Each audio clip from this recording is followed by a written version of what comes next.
আহিছিলোঁ অধিৱেশন চাবলৈ, এটা উপায় নাই গতিকে গাড়ী নাই গতিকে আৰু এয়া এইখন গাড়ীতে চাবলৈ মানে মাটি কঢ়িওৱা গাড়ী বালি কঢ়িওৱা গাড়ীত পিছ চাইডে উঠি লৈছোঁ। গাড়ীয়ে নিনিয়ে মানে চব ৰিজাৰ্ভ, গাড়ী পাবলৈ নাই। এয়া মহিলাসকল এনেকৈ কৰি উঠি লৈছোঁ গাড়ী লাইনে এয়া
অজস্ৰজন ভকতৰ পদৰ ধূলি শিৰে তুলি লওঁ।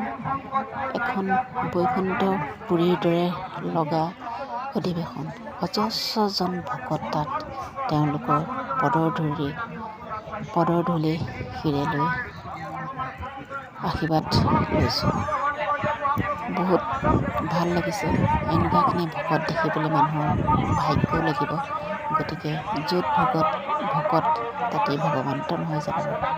চাওকচোন, ইমান অজস্ৰজন ভকত আহিছে সেই অধিৱেশনলৈ। আমিও গ'লোঁ, বহুত ভাল লাগিল তাত গৈ ভকতৰ সং লৈ নাম শুনি।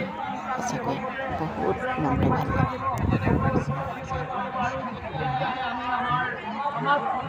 আমাৰ সমাজৰ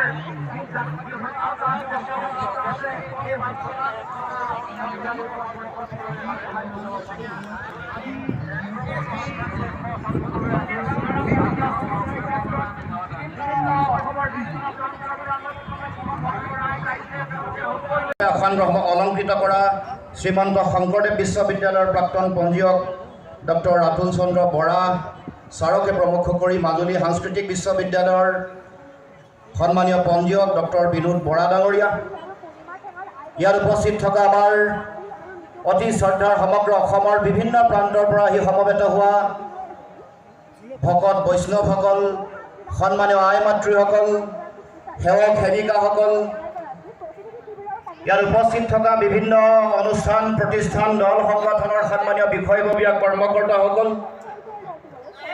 আমাৰ অতি শ্ৰদ্ধাৰ যুৱ বন্ধুসকল, মৰমৰ ছাত্ৰ ছাত্ৰীসকল, অতি শ্ৰদ্ধাৰ সাংবাদিক বন্ধুসকল, মই আপোনালোক সকলোলৈকে মোৰ তৰফৰ পৰা সশ্ৰদ্ধ প্ৰণিপাত জনাইছোঁ। অসমৰ জাতীয় জীৱনৰ আটাইতকৈ ডাঙৰ অনুষ্ঠান, সৰ্ববৃহৎ আধ্যাত্মিক অনুষ্ঠান শ্ৰীমন্ত শংকৰদেৱ সংঘৰ 94 সংখ্যক বাৰ্ষিক অধিৱেশনৰ এই শুভক্ষণত যিসকল মহান ভকত বৈষ্ণৱ, যিসকল আধ্যাত্মিক চিন্তা চেতনাৰে সমৃদ্ধ যিসকল ব্যক্তিৰ পদৰেণুৰে আজি এই বৈষ্ণৱ পণ্ডিত সুৰাৰাম চুতীয়া সমন্বয় ক্ষেত্ৰ মহিমামণ্ডিত হ'ল, সকলোলৈকে মই মোৰ হৃদয়ৰ নিভৃত কোণৰ পৰা আন্তৰিক শ্ৰদ্ধা নিবেদন কৰিছোঁ।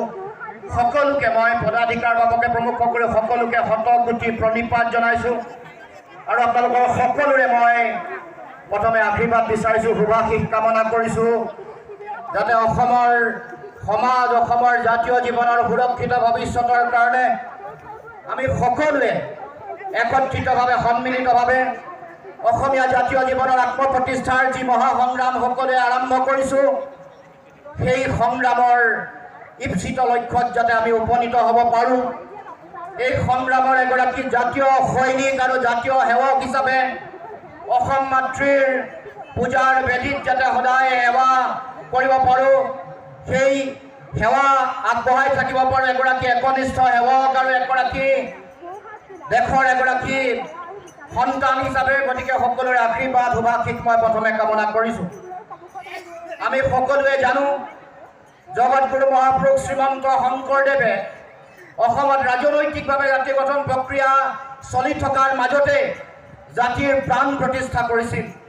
এটা জাতিক জাতি হিচাপে থিয় হৈ থাকিবৰ কাৰণে, এটা জাতিৰ জাতীয় সভ্যতা শক্তিশালী ৰূপত নিৰ্মাণ কৰিবৰ কাৰণে প্ৰয়োজনীয় সকলো ধৰণৰ কথা, সকলো অৱলম্বন, জাতিটোৰ কাৰণে প্ৰয়োজনীয় শিক্ষা, সংস্কৃতিৰ শক্তিশালী ভেটি, সাহিত্যৰ সোণহেৰীয়া ভঁৰাল শক্তিশালী ৰূপত গঢ়ি তুলিবৰ কাৰণে প্ৰয়োজনীয় মানৱীয় প্ৰমূল্যবোধ, সামাজিক চিন্তা চেতনাৰ শক্তিশালী আধাৰ, বিভিন্ন জাতি সিদ্ধভাগ ল'বৰ কাৰণে মানুহৰ লাইন চক একদম মুধৰ পৰা মুধলৈকে মানুহৰ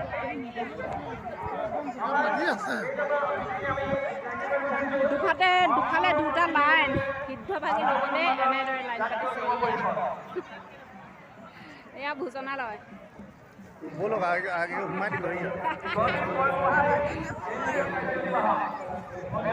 মোক দেখি নাহাঁহিব দেই। গাড়ীত গৈ থাকোঁতে বতাহতে মোৰ চুলিখিনি জপৰা নিচিনা হৈ গ'ল। দেখিছেনে কেনেকৈ দাং খাই খাই আছে। কিন্তু হ'লেও ভকতখিনি দেখি কিন্তু বহুত ভাল লাগিলে। সঁচাকৈ বৈকুণ্ঠত থকাৰ নিচিনা লাগিলে মনটো। আপোনালোকে সময় পালে এনেধৰণৰ অনুষ্ঠানবিলাকলৈ নিশ্চয় যাব। খুব সুন্দৰ লাগে, খুব ভাল লাগে নিজৰ মনবোৰ।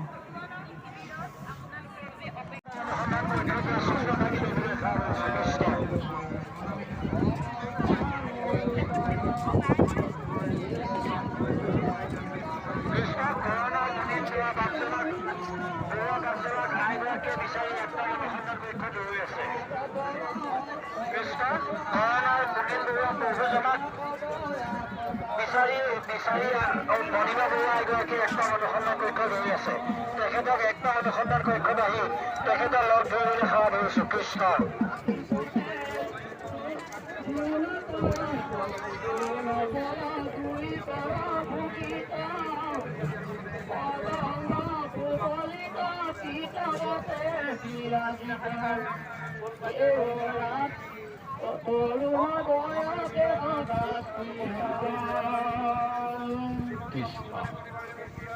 প্ৰভুসকল কথাৰে মাতি হ'ব।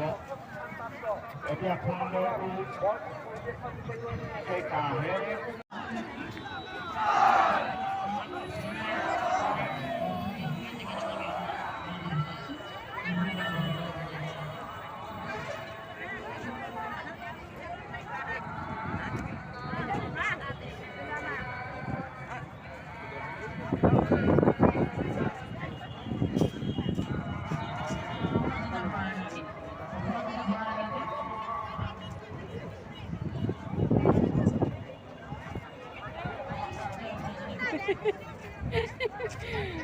Vaya, ¿qué le hace?